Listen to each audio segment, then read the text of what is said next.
Welcome to the WellPlayed DLC podcast, Australia's juiciest gaming podcast, powered by SteelSeries, but more on that later. I am back. I am Zach, and joining me is James Wood, Howdy, gamers. Adam Ryan, Absolutely not. Hello. and Nathan Hennessy. How do? Mate, it's great to be back. I'm excited. Is it I'm great to be big, Zach big as well? excited. Oh, you tell me. But I'm very white. What do you call those circle things? Ring light. This ring light is really making me white. You can turn it down. I can, eh? What do you reckon? Yeah.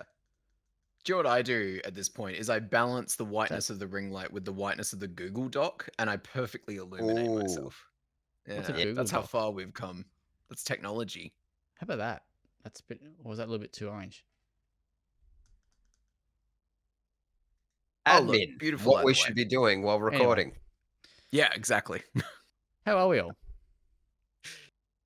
You know, Yes. I don't know. That's why I asked. Good. Fine. how are you? I'm happy to be back.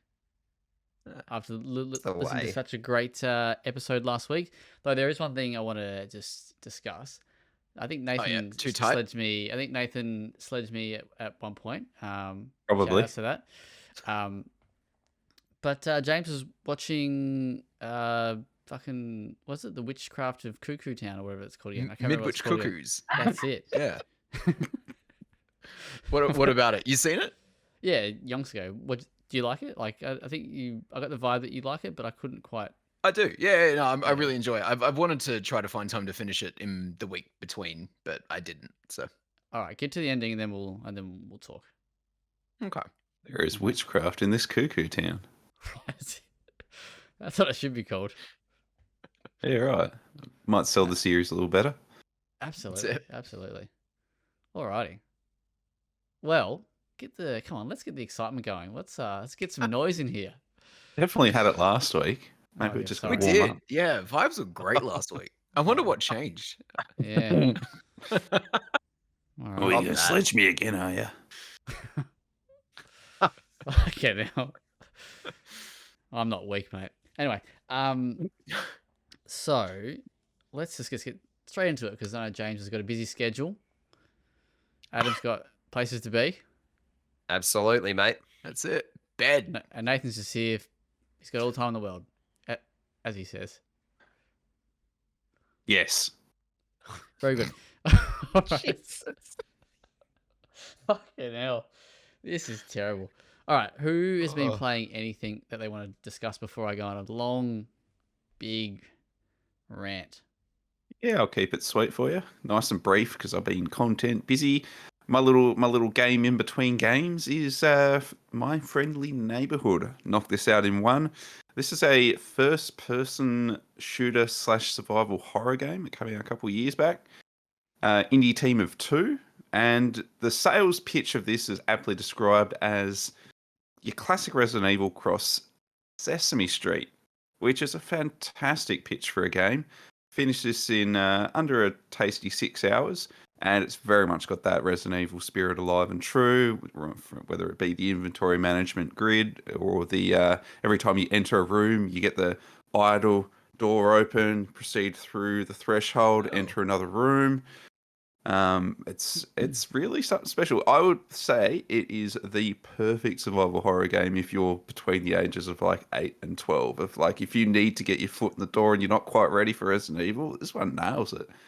Can you hit me with the name of that again? My Friendly Neighborhood. All right. And even as someone who's not between the ages of 8 and 12, as is evident, I had a ripper time. I thought it was fantastic. They absolutely nailed the pitch and followed through. My Friendly Neighborhood. Solid. Very good. Nice and brief. Anybody else played? I finally filed my Stellar Blade review, and part of that Stellar Blade review process was talking to a friend of the show and friend of mine, Ralph, big skill up. And he recommended that if I even marginally enjoyed Stellar Blade, I should be playing Nier Automata, and so I have jumped into that. Have you not played that? It is fun so far. It gave me that warning at the start, like, hey, we don't auto save, so you're gonna have to manually do it. It's part of the process of playing this game. Awesome. Accidentally died at the first boss 45 minutes in at 9:30 at night. Got kicked back to the main menu and was like, you know what? I respect it, and I'm also going to bed. So that's my near experience so far, but I'm very excited to get into it. Nice. Good stuff. Love to hear it. Adam, how about you? Sweet dick old mate. Too much One Piece to watch. There's only so many hours in the day. I've got to use them wisely, you know? Have you started that Sounds other like you've game, been doing just Arcane? that. Oh yeah, sorry. No, I have started 2 games. Yes. I've started both of which I can talk about that I'm nowhere near ready to give actual thoughts on, but one is called, I think it's pronounced Octo, but it's OXTO. It's very much like a Hotline Miami with a bit of roguelike thrown in there. I think roguelike is thrown in there just so it is slightly different to Hotline Miami in gameplay. Right. It feels a little bit tacked on if you're picking up what I'm putting down. But it does have like a cool monochromatic like style to it. It looks very cool. It's not clicking with me just yet. I've only played a couple hours, so hopefully it does eventually. The other thing I've been playing is Madison, the horror game in VR. That can get straight in the fucking bin. Horror games in VR are a completely different beast. Like even if it's an okay/average horror game like Madison is, It's elevated. it's fucking ridiculous. Like I put it on the headset that is, and booted up the game, and you start in like a very dimly lit room. Someone's banging on the door, and there's just a can on the ground. You need to pick it up. I put the headset on. I took it off and went, nope, not right now, and had to come back to it because it was just like, yeah, it's a lot. But How old are you again? I'm Are you in that bracket? I'm not between the ages of 20 and 25. I can say that with confidence.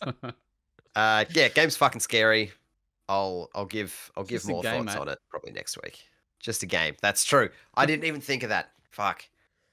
I'll try again with that thought process. Exactly. VR has a special quality of elevating games that maybe not that scary into fucking frightening. My favorite being Subnautica, famously not a horror game. Oh. Also, goddamn frightening when you're undersea and you got some big snapper up your ass. Don't need VR Highly for that. recommend. Yeah. That's it. Oh I no. love Snapper. Anyway. Who doesn't? Great fish. Absolutely. Also great, halibut, mate. That's a fish, isn't it? Halibut. That's right. Anyway, yeah, okay. Well, I'll get stuck straight into it. I'll keep it pretty quick because this game's been out for a couple of weeks now. But I played and reviewed Harold Halibut, which is, as I wrote on paper, this game should tickle all my pickles. It is a stop motion narrative driven adventure game that feels very point and clicky, but yeah. So this is kind of gives off Trooper Brook vibes if you've ever played that game. Except the disappointing thing with this game is it's actually quite boring to play. So you play as the character Harold Halibut, but basically it's set in 250 years in the future, and you're on board a ship called the Fedora, and about 250 years ago, the Fedora jettisoned out of Earth because Earth was about to fucking just shit its pants, basically. So this company known as the All Water Corporation, they basically funded this ship and were like, let's go find a new planet for us to live on. And then they ended up crashing into this what is it? I think is an all like underwater. Well, it's a planet just covered in water, basically. So the ship crashed underwater, and then for the next 250 years or so, or the next 100 years or whatever it might have been, they essentially set up shop there and built these like tube systems, which is like a public transport kind of thing to help you get between different parts of the ship. So you play as Harold, who's essentially his main role is like a lab assistant to the main scientists there. So people on board this Fedora ship, they still believe that they can get back to Earth, and they're researching ways to kind of get back. And yeah, Harold's like yeah, his main gig seems to be her lab assistant, but he's also like a jack of all trades, like a little handyman that kind of does bits and bobs around the ship. The problem is that at first, in fact, most way through the game, Harold comes across as a bit of an idiot, and he is merely tolerated by the rest of the people on board this ship. So when you're, especially very early on, he is treated like an idiot, and that they kind of, he'll suggest something and they'll kind of brush him off, or they'll make like a comment that kind of pokes fun of him, and it's very odd.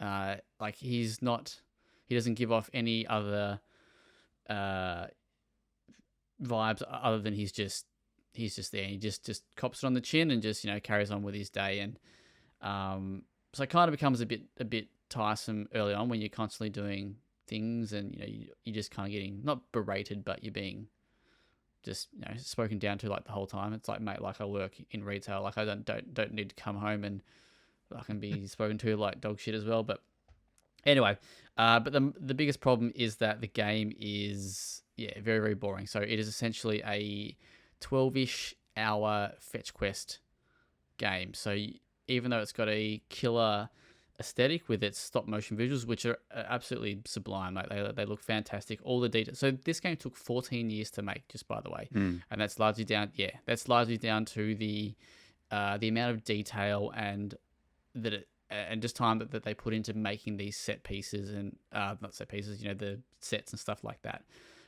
And they look phenomenal. Like they really do look amazing. Even like the character models and stuff like that, they look excellent. So they've all been like digitized in right. It's not like Wallace and Gromit, where they kind of actually, it is like a stop motion thing. It's just it's all been handmade and then put into through like the magic of computers, right? But yeah, essentially, your job is just to go from A to B, fetch quest, give a message to some person. And what the game will often do is it will be like, hey, the scientist wants you to go and give a message to one of the researchers or whatever. So you walk halfway across the ship, go give him the message, and he'll be like, okay, take this message back to her. So then you'll go back to her, give her the message, and then she's like, okay, well, now I need to go back to him and say this. And that's like a mission that you would do. Or it's like, and also let's not forget that in this game, everyone can communicate via like a little PDT device that basically you can get messages and stuff. So if they wanted to talk to one another, they could simply just chat. And there's things like, go and find this adapter. So you'll transport back out of wherever you are, you'd walk around, you'll go and find this adapter in one of the locations, bring it back to the person, and like that's kind of it. There's nothing more really to it than that. So it's very, very, well, it's boring, and it's quite tedious, and for a game that is 12 hours long, it's too slow. It's too much of a slog. Trooper Brook, on the other hand, I thought had quite a neat little premise. It was kind of wasn't amazing in terms of gameplay, but there was a bit more to it. Like you were kind of like investigating kind of thing. And that game, I think was only like 4 hours long, which I think is that game's problem. Like, it's 4 to 5 hours long. Here, this one is too long. The art style just can't burden the weight of the poor gameplay for that amount of time. Like, it's just simply, well, yeah, fucking boring. So 12 years, you said? 14. Right? 14. Okay, so is this like a tiny studio? Like, how does this get funded for a decade? Yeah, I believe so. I believe it's this very. I haven't looked too much into the studio, to be honest. I haven't looked too much into it. I just wonder if that also explains kind of where it's ended up mechanically, because you spend over a decade on something and you can no longer see it for, I think, maybe what you've built outside of that aesthetic, which does look incredible. Yeah, because you would think there would be some cool puzzles or there'd be something like that, but there's nothing. There's like one small interactive moment where you like early on you have to unscrew this like like motherboard or power board thing, right? Or and essentially all you're doing, like you're just simply doing it to then be electrocuted by one of the other people. So they basically do it for fun, do it for the lols, and like that's it. So you literally spend, I don't know, a couple minutes like getting this fucking screwdriver, going into each corner. There's probably like 6 to 8 screws, and you're unscrewing each screw simply to just be, taking the piss out of kind of thing. And that's, there's just no puzzle solving. There's no like interesting. It is a very like charming kind of like narrative. It is kind of about like friendships, because halfway, so it does take a bit of time, but Harold does kind of open up a bit towards like the middle of the game, and kind of towards the end, you kind of understand to a certain degree why he's like how he is, right? And so basically, that like that premise, and then halfway through, it's discovered that and this is in like every kind of review. I was like, do I keep my information a bit contained, and then I was like, most reviews have mentioned this stuff, and it is like in the trailers and stuff. So, but there's an energy crisis on board. The all water company, of course, they're a little bit like, are they up to no good? You also find like an alien like life form that you then become like best mates with. And Is that the halibut? Is that the fish? Must be, but I don't think it is. No. Sorry. Yes, and then so basically, you also find out that Earth is like, it's all good, mate. Earth didn't shit itself. Earth is actually thriving. Is that like a major story point that you've just ruined? No. Oh, that sounds like it should be a big deal. It is a major thing, but it's in all the bits and bits. It's in all the bits and bobs. So, okay. Yeah. Cool. Like I said, I was like, and then I read like a bunch of different reviews, and it's all in fucking, it's all in it. But so it kind of becomes interesting, but never kind of goes anywhere. And the dialogue stuff is quite boring as well. Like it all feels pointless. Like you're chatting to someone just to pad out 5 minutes, and the cutscenes are fucking long as. Anyway, super vibrant, super cool, like in terms of its art style, but super boring. I go to 5.5. James, you have a question? It just kind of seems like they should have just made a movie. It essentially is like, it's like if it's pretty much like if fucking, who's your mate, David Cage, what's that place called again? Oh, Quantic Dream. Quantic Dream. It's if Quantic Dream like was an indie studio and made a stop motion game, because you don't really do anything. Because they're bad at making games. Well, is that sure? But this is just, I think they ended up putting all their resources into making it look this good, and they kind of maybe forgot about what it's going to be like to play. And if you shaved 5 hours off, if this was 6 to 8 hours, if they tightened it up a little bit, you might probably have a better time, because there's there's some cool stuff in it, and some of the characters are actually pretty neat, and like they're pretty cool, but it just doesn't come together. It's just not. It just wasn't fun to play. Anyway, so that's that 5.5 out of it is indeed. The other thing I've been playing very, very, very quickly, we'll go through a couple quick things, but for a preview, and I was going to do a preview, but I'll explain why I haven't done a preview. It's a game called Pneumata, I think is how you would pronounce that. PNEUMATA, and I'll read the Steam blurb for you. This is actually a game that's been on my wish list, and I got a key randomly, which is pretty cool. The tenants are going missing, screams echo, and blood seeps through the walls of Clover Hill. As a detective, unravel the truth that lays within and recover your fragmented memories, or succumb to the horrors that lurk in the shadows within this sinister blend of survival and psychological horror. It's been developed by Deadbolt Interactive and been developed by Perp Games. So the pedigree's, it's there. It's there. Look, it looks cool. I was actually kind of digging it in like, this is a little bit rough, but it's neat kind of way. It's got a bit of Resident Evil inside it, like DNA in it. The problem is that combat's quite easy. So early, the spot that I was in was like 60% of the way through the game. I was told, and I saved once, and then there's a moment in the demo, or at least that I got up to, where you basically trigger a moment and a whole fuck ton of like bigger enemies like come, and you basically box into this room, and you reload so slow, so you have to basically luck. Like I feel like it's almost like pot luck. You have to like kind of, they have these like little eye orb things in their guts or whatever you got to shoot and they blow up kind of thing. But yeah, like I was dying so frequently, and then I got past it. No, sorry. And then I loaded back up another time, and I kept there was a couple of enemies I hadn't killed, and I kept just killing them and then going to this part. Then I was like, fuck it, I'm sick of killing these other dudes. So I killed them, went back and saved it, went and fought these big dudes, died, came back, and every single enemy in the entire demo had respawned. No, this reminded me of. No? What was that stinker from last year where everything respawned whenever you died? Firefighting simulator. Quantum Break? Error. Oh yeah. Quantum Error. Yeah. Yeah. Quantum Break. So yes, that's why I was like, nah, fuck that. Because I was actually, it's actually quite a, with some headphones, I wouldn't say it's Madison VR, but it's, it's got some, gives you some chills. Atmosphere seems pretty cool. Gunplay, like the enemies are fucking way too easy.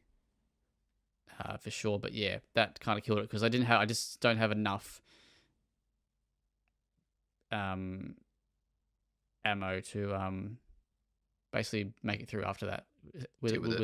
Yeah. So I kind of ran for as long as I could, and I died, and I was like, yeah, nah, I'm done. So I'm still interested in the full game. It's coming Q2 2024, apparently, Steam says. But yeah, it's got like what's the right word? It's almost kind of got like an Amnesia kind of feel to it as well. Okay. In terms of its design, I guess, like it's visual, because there's like pigs with fucking, there's dead pigs and stuff everywhere. I do like pigs in horror games. That's a real activator for me. So Interesting. Should we talk about that, James? no, it was like a. Don't worry about it. Just Right. Cheers, mate. all right. Sleeping pigs lie. So that one, and then I've also been playing another game. I have no idea how to pronounce this, and this is called Renoy, Rauniot. Renoir?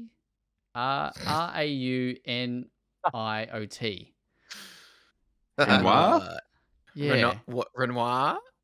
Renoir? Anyway, it's a Renoir, let's call it that, is an isometric post-apocalyptic point-and-click adventure which takes place in northern Finland. This is all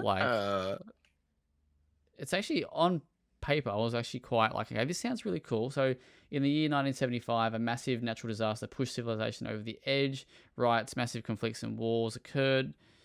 Homo homini lupus is what it says on here on Steam. Very good. Main continents were drowned by seas. Heavy amounts of population spread. Basically, babies become fucking mutated. Everyone's mutated. We love that. And yeah, you play as like this mutated girl, and off you go into this isometric world. And Obviously left quite an impression on you.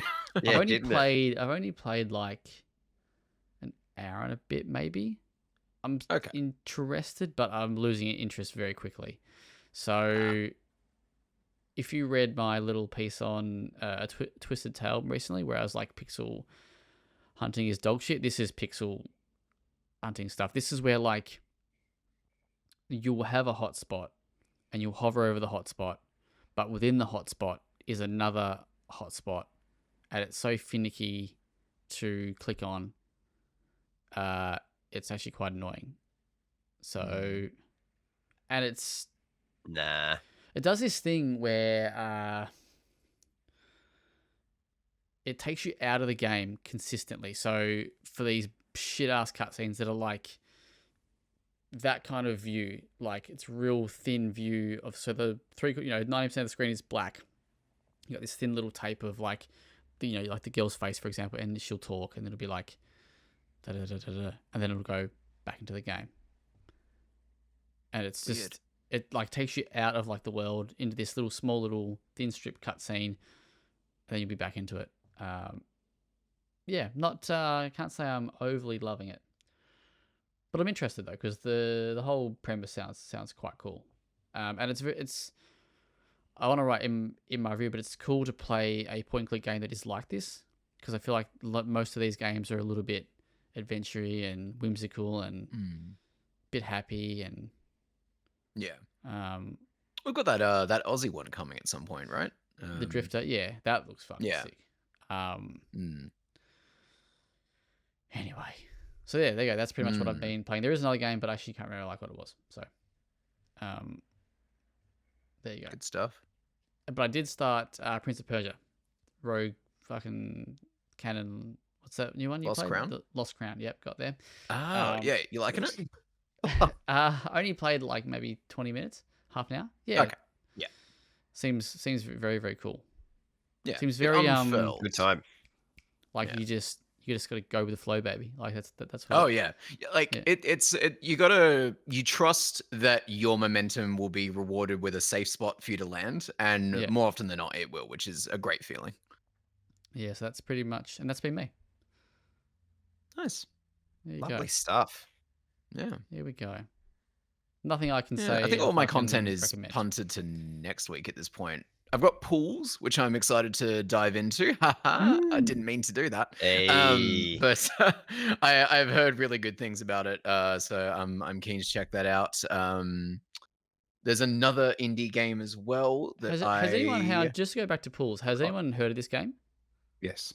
Yeah. It sounds very fucking cool. Breach When I Containment. got offered the code, I was like, James will be down for Oh this. yeah, I James all reckon. over it. Yeah, It's like there's like no music, no it's like UI. liminal space horror Yeah. type situation, which is quite exciting. All right. I'm not sure. Actually, I don't know if I can talk about the other thing that I got, so that is fine. Yeah, video games, good stuff. Indies. Good stuff. It's good to have some time off from the like the AAA stuff to focus on the little people. Can be palate Again, cleansing. that's incorrect, but yes, yeah, palate cleansing. That's better. Thank you. Looks sick. Anyway, Shout outs? Yeah. shout outs. We got any shout outs? I didn't even got the docker open this week. That's how fucking loose I'm going. We do have a shout out. Fascinating. I actually Dude. forgot, to be honest. Don't take it personally. It involves Nah. turtles. That's Oh, it. The old Marky Mark. He has reviewed Teenage Mutant Ninja Turtles Arcade Wrath of the Mutants, and he says, as a fan of Turtles Arcade's roots, yep, I'd happily recommend the Arcade Wrath of the Mutants for a run or two, but despite the new levels, the lack of online support and bare bones presentation spoils this pizza party. Gives it a 6.5, so still better than Harold Halibut though, which I find quite surprising. it. Anyway, if you're very, very keen for that Moving in the game, right we have direction. a comp going where you can win a copy on Nintendo Switch. No hard feelings if you don't enter. Can I just say though that era of Turtles, nah, don't fuck with that. What era is that? It's like early. Is it early or it's like Nickelodeon some era Turtles? Yeah, no, they look Shit. weird. Yeah. Bit too high fidelity. Just not good. Era of Turtles. Interesting. I've never gotten around the old Mutant Ninja Turtles. I'll be They've honest. been going for 40 Right. plus years, haven't they? Yeah. Oh no, you're right. They do look weird though. Yeah. They look Mm. odd. Yes. Especially with, like where I they feel come like- from, right? Indeed. Yes. And what they could look like. the potential. I know, right? Absolutely. Did anyone see the Michael Bay movie? Is that Yeah. Is that TMNT? How was that? That's Is that- fine. How Okay. old are we Mm-mm. talking? I mean, I'm Uh, someone who's not a Turtles fan, so I was like, whatever. Which It's one the do you- live Yeah, action, the most recent live action one. 2007 is what it seems It's- like. Holy shit! Is it actually that long ago? Oh, maybe 2012. Hang on. Let me have a Hold look. up. Either way, that's terrifying that it's over 10 years Time. ago. Wow. Oh, isn't it just? Yeah. Nope, don't like that. No, not 2012. I think it was 2007. Anyway, Bay. I'm a Oh, fan of that Michael one. Bay's work No, I did not see that sometimes. one. So. I think he only produced it though. If that Oh, then I Oh don't yes, no, sorry, I did see this. Yeah, care. Yeah. Okay. doesn't beat the OG, baby. Nothing ever could. I don't know. I've never seen the show, but tell you what he wants to hear. that's it. What Hmm. turtles are we, Zach? Interesting. Adam would be Michelangelo. I'm happy with that. I think James would be Donatello. I have no- Nathan, Frame of reference. maybe Leonardo, but Raphael's is Nathan's my favorite. Casey Jones. Like Raph is my favorite, but I only feel like I'm Raph because he's just a bit of a bitch. No, Mm. you are Raph for sure. 100%. Like 100%. there's a bit of Leo, but mostly Raph. Like No, you're Raph for sure. Up and down. Casey Jones, what a badass mofo. Anyway, very good from Mark. Any other shout outs in terms of content, or is that all we? I think that's it for this week. Pretty light week. Pretty light week indeed. All right, let's go. You know what is not looking pretty light, and that's May. May's got some big titles. The drought is slowly getting wetter. Nope. No. I hate that. I hate that in every way. Anyway, let's talk jorts. We haven't done jorts for a while. Let's pull out the old denims and talk games that we are excited for. James, you look great. Love Little pair of games. short ass jorts. Mm. That's it. So what are you? What are keen you for, mate? excited for in May, Zach? Oh, okay. Well, That's you right. know, Knock it back to him. I'm keen for a game called Venture to the Vile, which is coming May 22. That's a little Metroidvania, again with like a little quirky art style. Let me find it for you so I can give you a proper rundown. But we spoke about it recently on the potty. Yeah, it's called like Rainy Brook or something like that, and there's like a what's the word, like an entity or something like that that's kind of like taking over the town kind of thing. You got to save your friend. Oh yeah. From that, there's another game that I'm keen for, and that is, I did have it earlier, I saw it, but I forgot. So shout outs to me for that one. You might have to come back to me on that one, sorry. That's fine. I'm stoked for, and I'm going to butcher the pronunciation. Is it Indica? Indica or something like that, yeah. Indica? Yeah. I'm amazed you're even brave enough to bring this game up because I cannot make heads nor tails of it, let alone the title. Truly. It looks absurd. This is from developer Odd Meter, coming to everything, which is Yeah. exciting, except Switch. I mean, well, yeah, that's fine. It's a third-person story-driven game that is apparently lifting from the there's a particular author they cite, I could have said it in my head. It's the what is it? Crime and Punishment, Dostoevsky. Yeah. Thank you. I appreciate it. But yeah, apparently like somewhere between kind of a tense thriller experience and a comedy. The trailers are impossible to figure what's going on here. It just looks really strange. Apparently, it's about a nun who is on a quest for self-awareness, and she's accompanied by an unexpected horn-headed ally.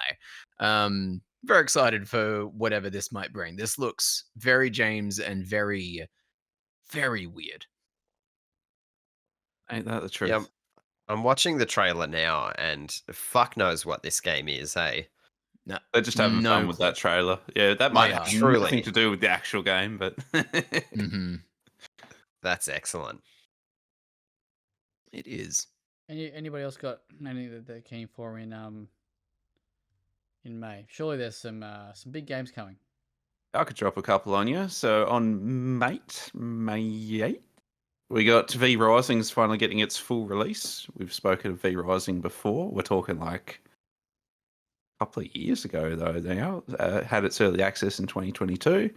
Did a preview of it. Spoke well of it. This is a survival crafter that's kind of in the vein of something like Legacy of Kain. You play a vampire. It's got a day-night cycle. You want to avoid the sunlight at all costs. So there's a heavy emphasis on shading in this game and moving from shadow to shadow. It was really bloody neat. Stunlock Studios works on this. I think that's like a Swedish studio. Anyway, May 8th, definitely recommend. We got King Arthur Legion 9. So we reviewed King Arthur. What was the original game called? Legion 8? Knight's Tale? Very or good. something like that, Legion or- 9. Legion Very 9. good. Thank you. I'm Hero Week. There was a King Arthur game we reviewed. This is the expansion to that. I'm quickly looking it up. King Arthur Knight's Tale, back in 2022 also. This is a game that we were, at least Zach and I were kind of looking forward to, and I think I gave it like a 6.5. But I'm looking forward to the expansion because I did want to like the original game more. It was beset by real bad pacing issues and some wonky donkey tuning. Things they concept can is really easily... cool. Yeah. Mm. It definitely did look cool. I mean, it's a turn-based tactical RPG, so it's exactly what I want. This expansion, or I think it might even be a standalone expansion, Legion 9, has the opportunity to fix those issues. Like, they're not issues that couldn't be redeemed. So hopefully round 2 kicks out of the park. We've got Homeworld 3, big like spacefaring RTS game. This is coming out a good like 20 years or so after the last one. Like Homeworld 1 and 2 were like considered classic PC RTS titles. Song of Conquest, another turn-based tactical RPG. This time very, very indie. Kind of looks at a glance almost a little bit like Heroes of Might and Magic. And Paper Mario 1000 Year Door. We gave a preview on that last week. We're still pretty keen on that. That game looks wonderful. I'll kick it over to one of you guys. I don't need to say too much on Paper Mario. We did that last week. Adam. Hello, Adam from WellPlayed here. I've only got one game this month. One game. And I've just realized that I might be in some strife. It's Senua's Saga Hellblade 2. Been very, very, very keen for this game for a very long time because it's been getting trailers and articles and tidbits for forever and a day. Didn't have a release date for seemingly forever. It now does have a release date of May 21st. It's dawned on me that it's only coming out on Xbox and PC. I don't have an Xbox, and the likelihood of that game running on my PC is very slim. But regardless, I'll find a way to play it come hell or high water. I really thoroughly enjoyed the original Hellblade. I think the combat gets a bit repetitive and maybe isn't super strong. I've heard the argument that that's on purpose. I think that's a bit of horse shit, to be perfectly honest. I think what we've seen of Hellblade 2 looks like an improvement in kind of all aspects. If they can keep the magic from the original, I will be a very, very happy man. I imagine Nice. this will be Xbox's first, like, stellar achievement kind of game, and then we'll Yeah. go back to middling reviews for everything else after that. So Yeah. Look, you got to give them one, don't you? that's it. Got to give them I one. mean, they spend enough money, so That's Fuck it. oath. They must be like, we're not going to push you to release it, but geez, I But hope also, it's yeah, soon. if you could please churn out that masterpiece a bit faster. I think it looks tremendous. I'm really excited. I don't need the combat to be better necessarily. I just need there to be less of it. You know, it's Oh, I absolutely. prefer Yeah. just vibing in that world rather than having to do the combat gauntlets. Towards because I did the like the end- boss fights. The boss fights were really good, particularly. Yeah. I won't go into it because I'm sure there will be lots of people that will play the original for the first time to then play the sequel. But yeah, particularly towards the end of the first one, there was just I dropped the difficulty like right down because I was like, I'm not here for the combat. I just want to get towards the end of the narrative. But yeah, very like I mean, if they can make the combat worth like engaging and Mhm. worth playing through, I think that would be great. But either way, I'm gonna enjoy it, I would imagine. Very nice, very nice. The only one I wanted to call out as well is called Gift, which is coming on May 9. It's a little cute little side scroller, like platformer, like puzzle platformer. And the little spiel here is that when the protagonist wakes up, he finds himself on a luxury cruise ship. The game revolves around the story of his attempts to escape from the sinking ship and a group of passengers he feels nostalgic about. It looks pretty cool, kind of charming and neat. So yeah, that's the other one I had my eye on for May. And we'd also love to give a shout out to Capes, wouldn't we, Nathan? We certainly would. Yeah, we gave a little shout out last week, so that's kind of why I was a little bit caught on it this week. But, I think if you can have a look at Capes, this thing looks remarkably impressive. Coming out it's being published by Daedalic. Daedalic is a German publisher that admittedly I kind of turn my nose up on it a little bit. I mean, the last big thing we saw from Daedalic was Golem. But Capes is being developed by an Australian studio published courtesy of Daedalic. So, and for an Australian published game, I mean, the caliber of the thing just taken at a first glance looks impressive. And it's a turn-based game in the style of modern XCOM. So, like we said last week, could be the Midnight Suns Nathan wanted but didn't get. Anyway, we're going to see that later in May, and we are quietly enthusiastic.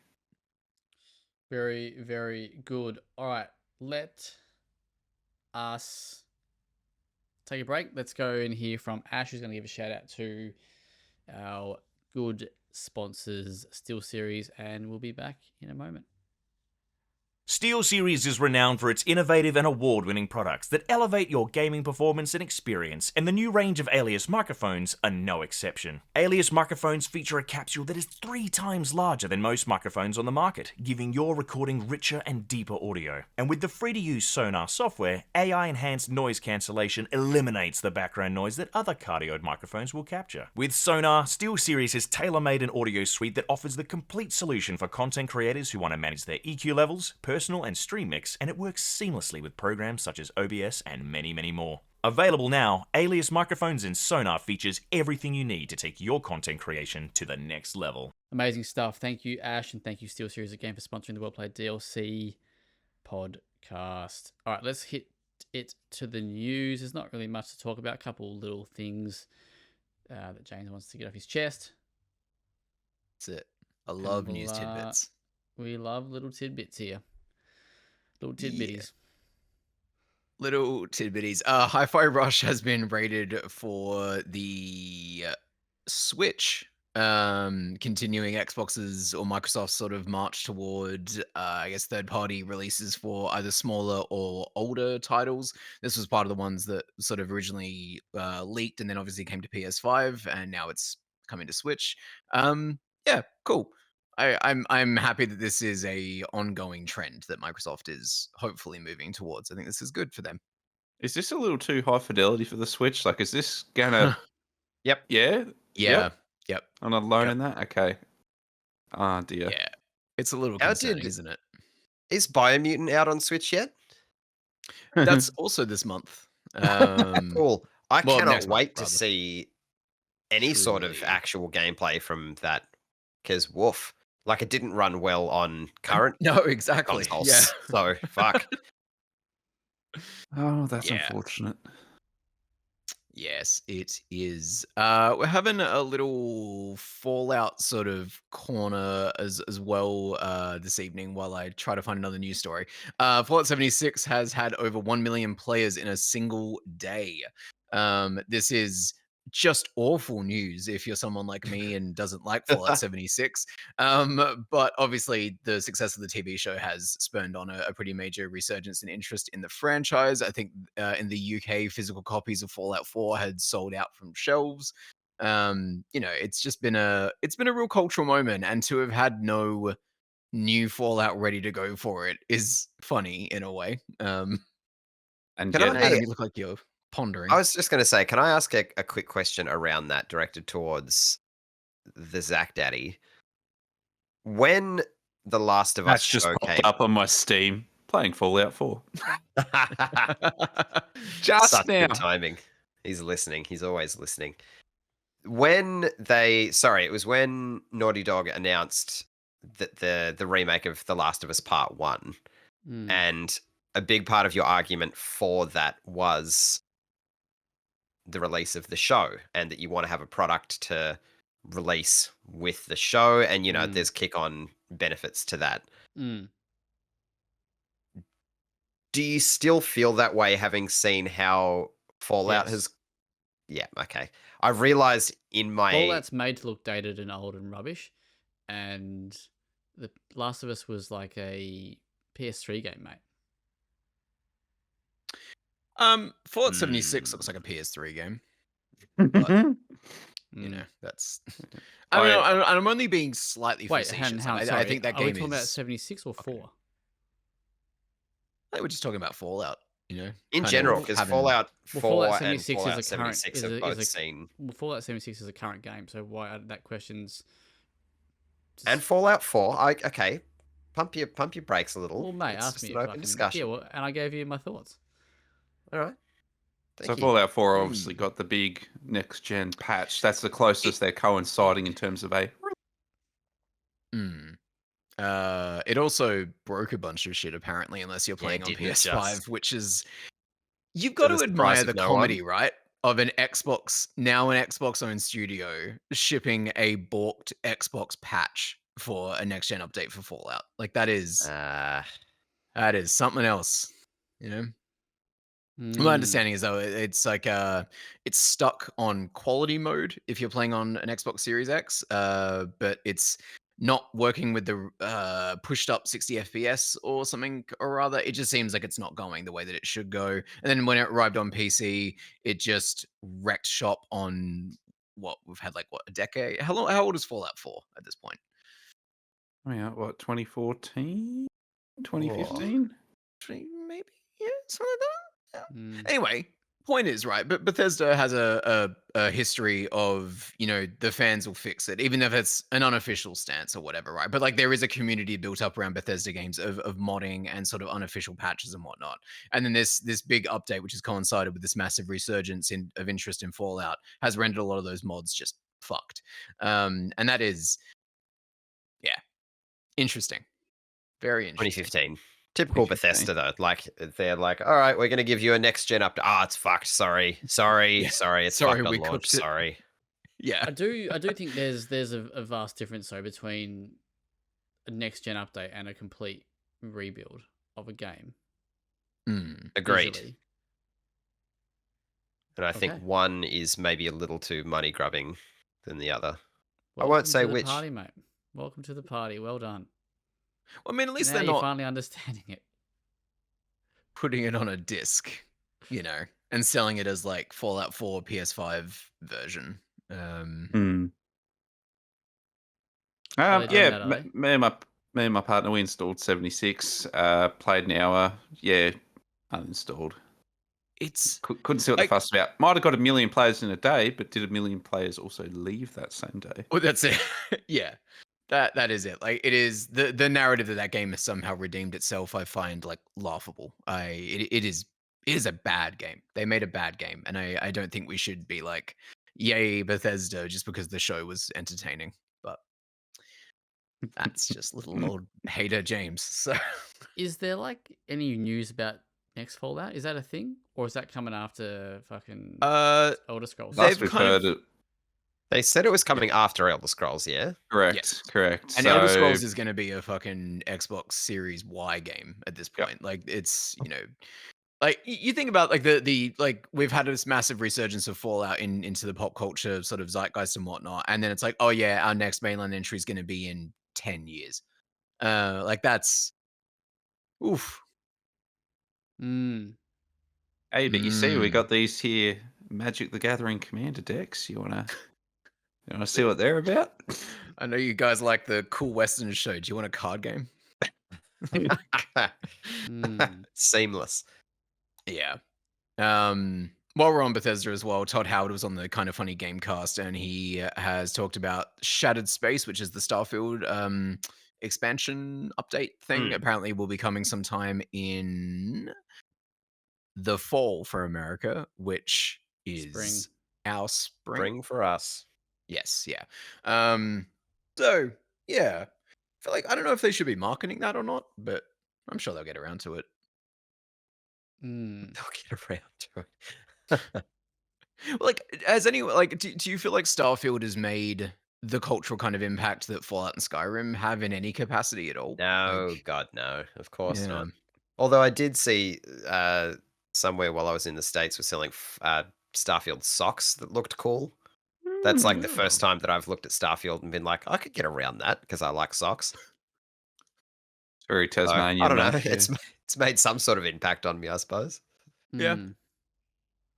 There's You a seem part deep of in me, thought, Zach. A little bit. So I had this thought while we watched the. Well, I guess we'll transition to off topics a little bit because there's not too much news here. But just on Fallout, I watched the TV show, and she really quite enjoyed it. Good. I thought it was fine. I didn't think it was like amazing as everyone's kind of saying. I thought it was fine. But what I did wish, it makes me wish, sorry, is that maybe Bethesda treated that license a bit like Capcom treats Resident Evil, and just fucking spins the shit out of it, and like gives us like different takes on the world, and some of them might fucking stink to high heaven, but you know, Well, people have been saying that for years, right? Because Obsidian did Fallout New Vegas, and then Bethesda took it back and did Fallout 4, and everyone was like, it's not as good as New Vegas. And then they were like, we're never giving it to another studio ever again, pried from our cold, dead hands. but isn't So I don't think you're alone in that at all. No, sorry, Ham. Let me redo that. New Vegas is another version of Fallout 3 and 4, if I'm not mistaken. As in, it's an open You're world. very mistaken. RPG. Oh, in terms of, Well- do you mean in terms of like gameplay. Oh, right. so it's, Sorry, it's like an open world RPG, right? Based on those Yes. engines, yeah. Yeah. Sure. Okay. Yeah. I'm talking Yeah. about. Give me something different. Give me like a linear, 10-hour Okay. Yeah. All right. survival single player. I fuck with that fucking, for sure. Yeah. Yep, like yep, give me yeah. something complete. You know what I mean? Like, give me like play a Fallout Resident Shelter. Evil- You've got a universe, phone. not Play Yeah. Fallout system. Shelter. Fuck Give me off. something like Yeah. Resident Evil Revelations or something. Completely just in that world. Yeah, but yeah. I love I that think you're on idea something there. because Yeah. Yeah. I've always been drawn to Fallout as an entity, like as an IP, but I bounce off the game something dreadful. Like I always get a couple hours in. I think I said this last week, maybe, and they don't do it for me. If there was a single player, like not an RPG, just straight action game or whatever, I would be way more likely to get around that. So I'm with you. You're basically pitching what Fallout 4 should have been. Well, it got Yeah, me thinking yeah. as well, and then I kind of went back to Resident Evil, and I just want to hear James's thought on this, just before all your thoughts, before I forget about the idea. But I was like, what if you had like a multiplayer RE game that's like, let's say it's set in Raccoon City, right? Because it always kind of comes back What to if we had a there. multiplayer RE game? But hang on a sec, or co-op, I should say. But one of you is like a survivor kind of thing, and you're like, it's like those first person the horror games where like you can't attack, you just got to survive. But your co-op friend gets to choose out of like Leon or Chris, and you actually got to like defend them and like work with them to. What do you think about Kind that? of like what Revelations 2 did, like with them having sort of one person be the Ah, combat yes. and one person be the puzzle / spotter. light Yeah, holder. Yeah. Yeah, that'd be cool. Like what you're trying to get at is like taking an established franchise that has a very like clear language of systems and then saying just do something else, which Yeah. I think more people should do, and they should just be smaller titles. They can be $30 digital releases. They don't need this massive spin up. Correct. Kind of like what Prince of Persia is actually doing at the moment. Weirdly Yeah, 'cause, enough, like- Yeah, a little bit. Yeah. These worlds are so massive, and there's so much lore and so Yeah. much people invested in these games and worlds. Like people want more from it. Like, give us a fucking origin story from Los Angeles or whatever. I don't know. Just Texas. Mhm. I fuck with that. I like it a lot. Hmm. Anyway, I digress. But they won't. So They won't. Yeah. All right. Any more news from you, James? 'Cause Nah, got I mean, one. like, there's more Switch 2 rumors. Apparently, the controllers are going to attach with magnets. Whatever. I got one very, very Good quick man. one because this one's very, very exciting for me and hopefully for all of you when it does come out. But during this morning's ID Xbox showcase thingamabob, that game that I'm really hot for, Dungeons of Hinterberg, that got a July 18 release date. So much earlier than what I thought. I was thinking maybe September, October for that one. But yeah, July 18, Xbox Series, PC, and coming to Game Pass for both Windows and Xbox. So Is good that going to stuff. be a PS5 release or is it Microsoft thingo? It's not a Microsoft funded thing in any way that I'm aware of outside of Game Pass. So Fascinating. it's Curve Games is the Interesting. publisher and Microbird is the developer. So No PlayStation. All right. no, Just no, Xbox and PC. no. There's nothing at the moment. No, but once the Yeah, once that initial window. Yeah. maybe Yeah. we'll see. I mean, I'd be surprised if they didn't. But yeah, cool. I'm very, very keen for that. So middle of the year starting to heat up.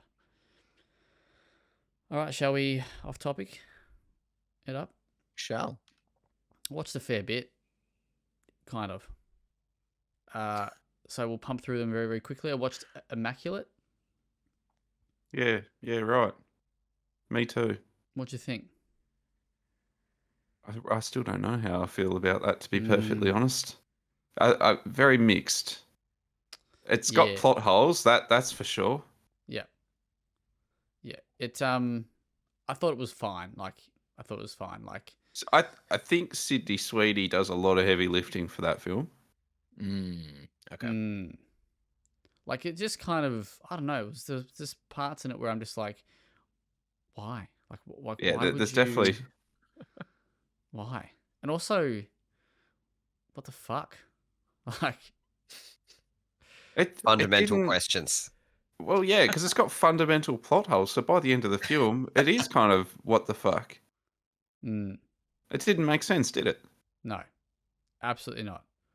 But it didn't even try to. So whatever. Anyway, so I watched that. I also watched. I finished season 2 of Blue Lights. If anyone, this is the show on SBS, which is the Irish cop drama. 6 episodes. I reckon Nathan, I think you should definitely give this a watch. If you like, I'm more slow into horses, black lights. No, Sure. All right. keep going, mate. Yeah, definitely give that a watch. Quite good. I enjoyed that, and I also watched. There was another film I watched, but I can't remember what it was. So we shall move on, and I will tell you if I remember what that was. Anyone got around Baby Reindeer? Latest Netflix sensation. Not yet. You will. Not as of yet. You will. I What's it see about? that Did there's a you lot of finish it? internet discourse, which puts me off it entirely. But Oh, we'll that's see a how we shame. go. I thought it was capital B brilliant. It's Whoa. a dramedy / suspense thriller. There's a lot of genres going on in this thing. It's 7 30-minute episodes, so that's always a big highlight for me.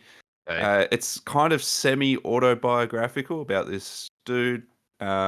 He's like part-time bartender, part-time comedian.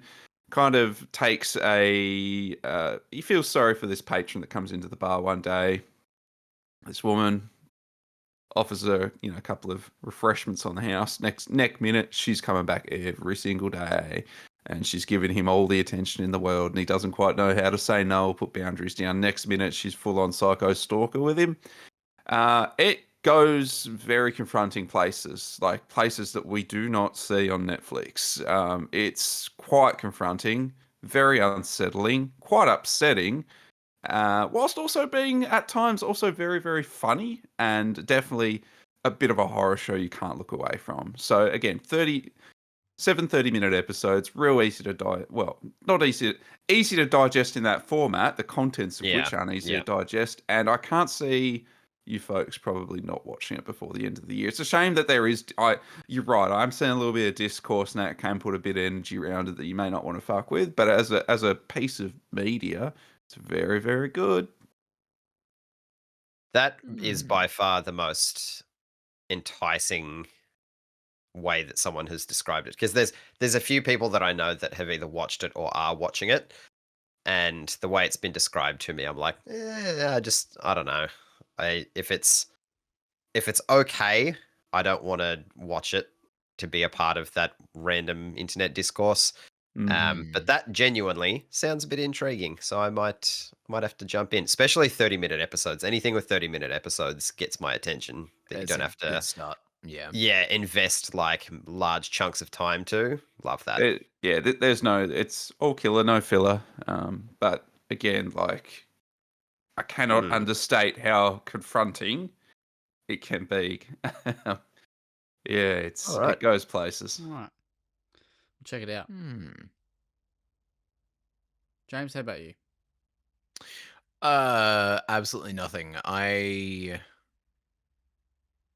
really don't think I've watched anything since last week. Or read anything or listened to anything other than Taylor Swift's album.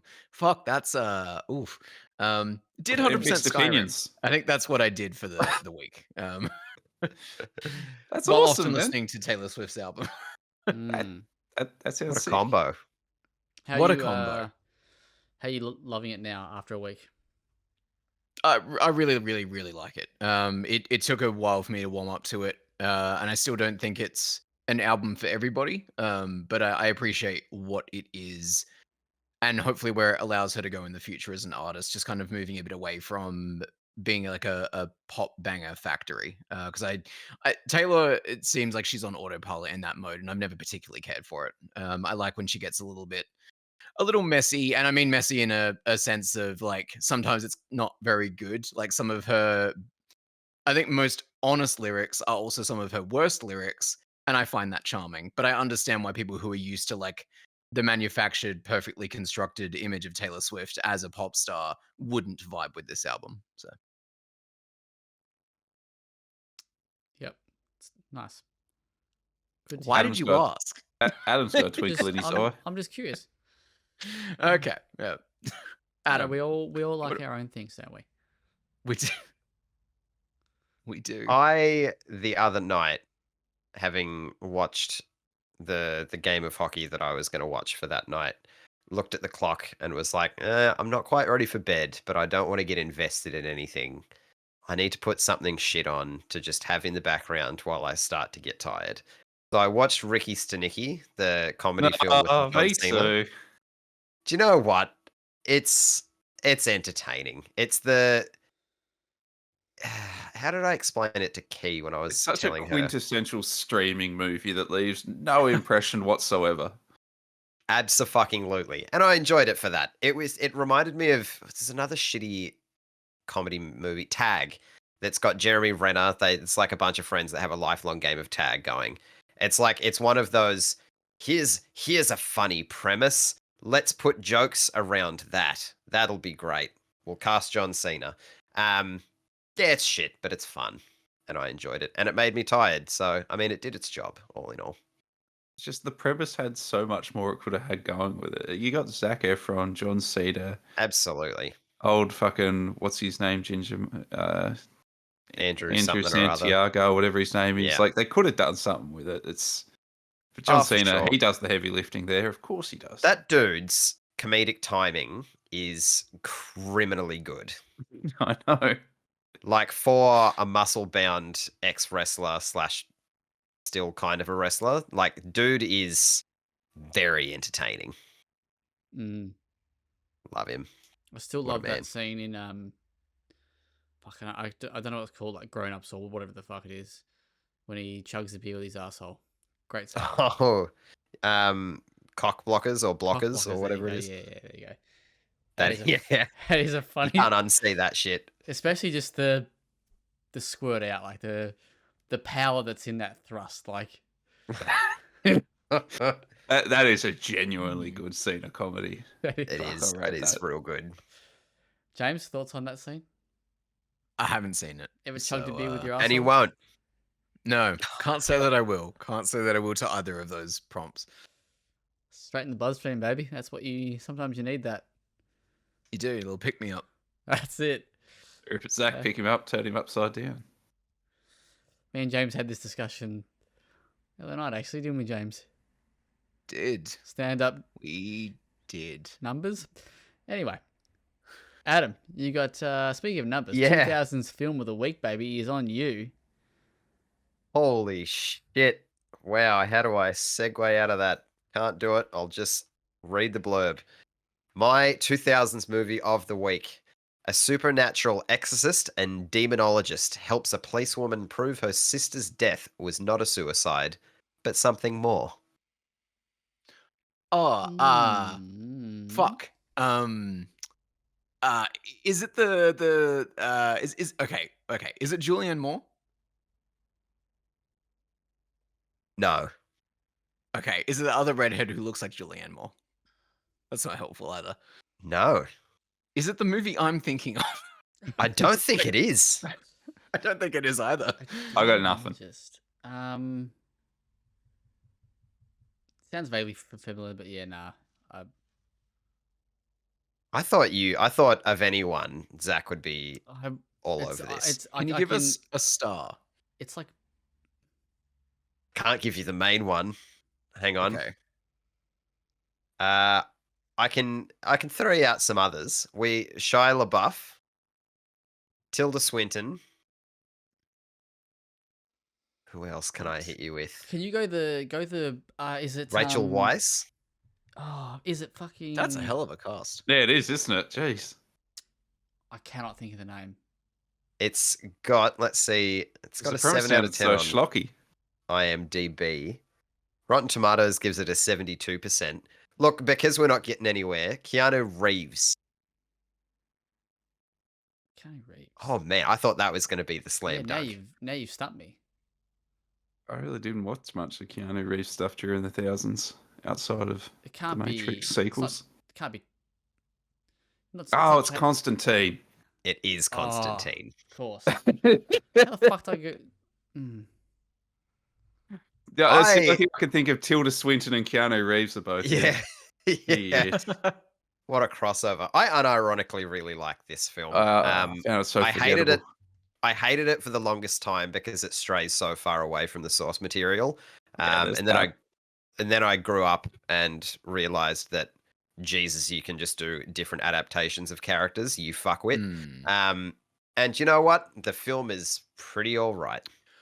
On that note, did you watch the Netflix Sandman? Of course, he Yes. Did you like it? Absolutely, I did. I did.